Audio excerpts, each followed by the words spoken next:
But we used to read about the Workmen's Circle activities in the Forward.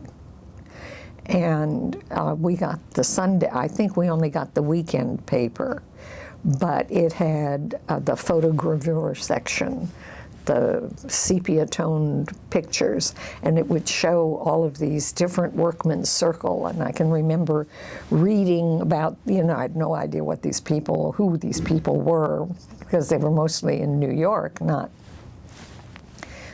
in Canada. But it was interesting to read about them. And I think until we moved to Detroit, Sunday afternoons, we always had this family time where my father read aloud from the Forverts, the novel or whatever the story, the serial story, and of course a bintel brief, with all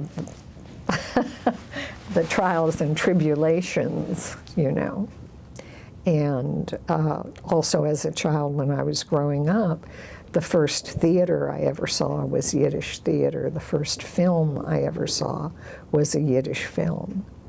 So, there used to be traveling theater groups that came to Windsor, and they would perform in the larger synagogue, in the social hall.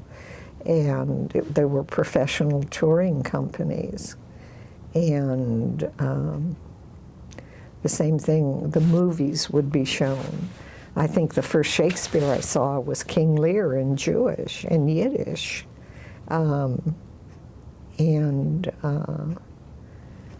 So there's that whole wealth of art and culture that's there. That's always been a part of my life.